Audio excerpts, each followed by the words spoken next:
São lindas e emocionantes essas histórias de reencontros, né? Nós vimos aí na reportagem o caso da jovem Nayara, que desapareceu e felizmente também foi reencontrada. Como disseram os pais, ela tem transtorno bipolar, uma doença psiquiátrica crônica, ou seja, que não tem cura, é séria. Mas, Silvana, que se o paciente que tem esse transtorno cumpre direitinho o tratamento, toma a medicação e recebe acompanhamento especializado, esse paciente leva uma vida absolutamente normal, né? Exatamente, Ricardo. Agora, muitas vezes existe a dificuldade de identificar essa doença. Alguns pacientes levam de 10 a 13 anos para identificar essa doença. Sobre esse assunto a gente conversa agora com a doutora Fabiana Neri, que é psiquiatra.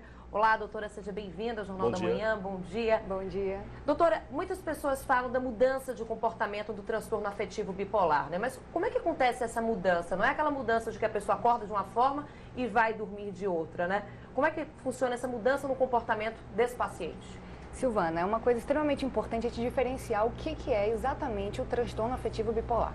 Então, ele é uma doença psiquiátrica, como o Ricardo falou, que ela é caracterizada por episódios de humor. São diferentes tipos de episódios. Nós temos os episódios depressivos, nós temos os episódios eufóricos, nós temos os episódios que são uma confluência de sintomas depressivos e de sintomas eufóricos, que é conhecido como estado misto. Então, o paciente evolui com episódios diferentes. Esses episódios, eles não são do dia para a noite, eles têm uma duração. Então, em geral, você tem um episódio depressivo durando de algumas semanas até alguns meses, 6 meses, 8 meses. Você tem os episódios eufóricos ou hipomaníacos e maníacos, que seriam gradações diferentes desses episódios eufóricos, durando aí semanas, dias ou às vezes até meses. Então é um período de duração onde a pessoa se comporta quase todos os dias de uma maneira diferente do que era considerado o seu padrão usual. É um transtorno que, em geral, costuma se manifestar a partir dos 20 anos de idade, né? Uma fase em que a pessoa está ali, né, começando a idade adulta, enfim, que muitas pessoas ainda manifestam uma certa rebeldia típica da idade. Como é que se diferencia, então, doutor, os sintomas do transtorno deste comportamento que é típico da idade? Uma coisa importante é a gente observar o que é reação, o que é um comportamento baseado em algo que está acontecendo no ambiente e o que é um transtorno realmente que deve ter atenção médica.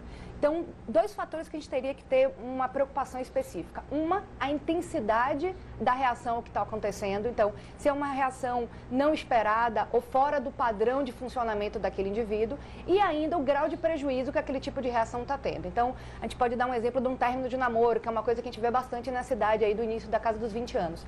Se aquela tristeza inicial, que é compatível com um término de namoro ou um término de relacionamento, começa a extrapolar em termos de prejuízo, em termos de tempo ou de duração, isso deve ser já um sinal de atenção e essa pessoa deve ser encaminhada para uma avaliação específica por um médico especializado. Agora, doutora, muitos casos começam com sintomas de uma depressão, né? Como não confundir isso? Como diagnosticar esse paciente, né? Alguns pacientes levam 10 anos para, de fato, diagnosticar esse transtorno. Uma das coisas que dificulta o diagnóstico do transtorno afetivo bipolar, mas não impossibilita, é que a maioria dos quadros abrem sempre com um episódio depressivo. E é um episódio que ele é mais frequente do que o episódio eufórico. Então, é comum não só ser diagnosticado como se fosse um transtorno depressivo recorrente e não um transtorno afetivo bipolar, e ainda, às vezes, sintomas mais leves ou episódios que não ficam muito bem caracterizados podem ser confundidos como um evento vital ou um estresse ou uma situação de que está envolvida em relação ao ambiente do paciente ou do indivíduo.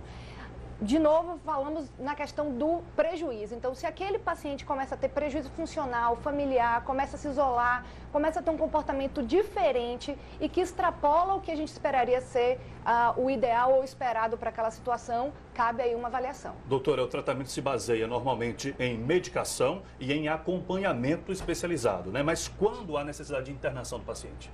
A indicação ela é indicada quando você tem uma recusa em realizar o tratamento ambulatorial. Então, em geral, o uso de medicação, se o paciente não fizer o uso regular, ele não vai ter uma melhora do quadro. E essa doença, quando não tratada, ela pode ter desfechos catastróficos, como tentativas de suicídio, prejuízos funcionais importantes, perda do trabalho, dissolução de casamento, né? Exposição moral, exposição financeira. É comum nos episódios eufóricos, onde o paciente fica desinibido, fica alegre demais ou irritado demais, você ter gastos excessivos fora do padrão do paciente. Então, para evitar esse tipo de risco, se o paciente não estiver fazendo uso da medicação de forma ambulatorialmente, a indicação de internação, ela é indicada. Só lembrando então, doutora, a senhora falou da medicação. Quem faz uso da medicação, esse paciente, apesar de ser uma doença crônica, essa doença é tratada, digamos assim, ele vai trabalhar, ele vai se casar, ele vai ter uma vida comum. O paciente que faz uso regular de medicação e do acompanhamento psiquiátrico adequado, ele consegue ter uma vida absolutamente normal, porque ele se torna assintomático. Então não vai haver nenhum resquício da doença ou nenhum tipo de sintoma que atrapalhe o paciente nas suas atividades normais e na sua vida familiar. Entretanto, o contrário também é verdadeiro. Um paciente que não faz o acompanhamento, que não faz uso regular da medicação ou que não está sendo bem acompanhado, pode apresentar prejuízos significativos nessas mesmas esferas. Daí a importância da família no acompanhamento da medicação, se o paciente está ou não cumprindo a medicação, né, doutora? A família é fundamental porque muitas vezes, durante o episódio mais agudo, o paciente não tem a condição de crítica em relação aos seus sintomas, então ele não percebe que ele está doente. Nesse aspecto, a família se torna fundamental. Doutora Fabiana, obrigado pela presença, pelas informações aqui no Jornal da Manhã. Tenha um bom dia, tá? Obrigada a você, Ricardo, doutora. Silvana. Sempre um prazer. Hora da previsão do tempo, pode chover durante o dia aqui na capital.